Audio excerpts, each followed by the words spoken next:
Hi guys everyone, MU 6 class का result finally out हो गया है। अब एडमिशन हमें किस तरह से लेना है, तो एडमिशन जो है हमें ऑनलाइन लेना है। तो एडमिशन काउंसलिंग का एडमिशन शेड्यूल है, तो हमें जो है वो ऑनलाइन काउंसलिंग करनी है। पूरा प्रोसेस जो है हमारा, जो एडमिशन लेने का जो प्रोसेस रहेगा वो हमारा ऑनलाइन रहेगा।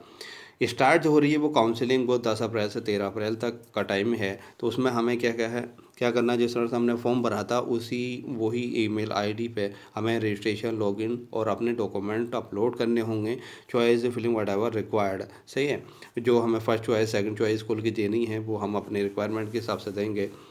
तो आपको 10 से 13 अप्रैल तक को आपको रजिस्ट्रेशन, लॉगिन और डॉक्यूमेंट अपलोड करने हैं। 14 अप्रैल से 16 अप्रैल तक है वेरिफिकेशन ऑफ डॉक्यूमेंट होगा। ये ऑनलाइन प्रोसेस होगा, इसमें आपका कुछ काम नहीं है। आपका जो रहेगा वो रजिस्ट्रेशन, लॉगिन, डॉक्यूमेंट अपलोड वगैरह करने होंगे, वो 10 से 13 अप्रैल के बीच में आप करेंगे। उसके बाद है 17 अप्रैल को आपको चेक करना है resubmission whatever required of documents against rejection. अगर कोई डॉक्यूमेंट आपका रिजेक्ट हुआ है, सही, जैसे डेट ऑफ बर्थ का रिजेक्ट हो गया, वो सही से डेट ऑफ बर्थ डिस्प्ले नहीं हो पाई, तो आपको वो रिजेक्शन वाला सर्टिफिकेट आपको दोबारा अपलोड करना है 18 अप्रैल को। और फिर 19 अप्रैल को जो है फर्म लिस्ट फर्स्ट जो है कंफर्म वाली, वो आपका डिस्प्ले हो जाएगी। और 20 अप्रैल से 26 अप्रैल तक आपको फ़ीस पेमेंट करने का आपको टाइम दिया जाएगा। अगर 20 से 26 अप्रैल के बीच में आप फ़ीस जमा नहीं कर पाते हैं, तो 27 अप्रैल को ऐसे ग्रेस पीरियड मिलेगा, लेकिन विद फ़ाइन के साथ। इसमें फ़ीस आपकी बढ़ जाएगी, तो टाइम पे कीजिएगा, फ़ाइन ना लगे, बेहतर है। फिर सेकंड राउंड आपका 28 अप्रैल से 29 अप्रैल रहेगा। इसमें भी आपको registration, login, document upload, choice filling whatever required हमें करना है। तो हमें रजिस्ट्रेशन यानी अपलोड हमें डॉक्यूमेंट करने हैं। 30 अप्रैल को जो है वेरिफिकेशन ऑफ डॉक्यूमेंट होगा। 1 मई 2023 को रीसबमिशन वट एवर, अगर कोई भी डॉक्यूमेंट रिजेक्ट होता है तो हमें वो डॉक्यूमेंट रीसबमिट करना होगा, रिजेक्टेड वाला।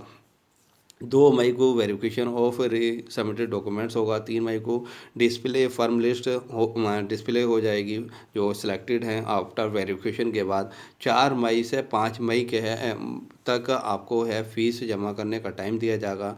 और अगर जो 5 मई तक नहीं करवाता, तो 6 मई को लास्ट टाइम दिया जाएगा, ग्रेस पीरियड विद फाइन के साथ, तो उसमें वो करेगा। In case of non submission with in the, अगर कोई भी सबमिशन जो है टाइम पे नहीं कर पाया है, तो वो फॉरवर्ड हिज हर क्लेम, वो एडमिशन के लिए क्लेम नहीं कर पाएगा। Admission who have been rejected during the verification due to eligibility, अगर रिजेक्ट होता है वेरिफिकेशन, रॉन्ग या incomplete upload documents may be resubmit their correct documents है। अगर कोई भी डॉक्यूमेंट्स आपका या रॉन्ग या इनकम्प्लीट कोई भी आपकी इन्फॉर्मेशन है, अगर वो रिजेक्ट होती है, तो आप resubmit their correct documents within stipulated time.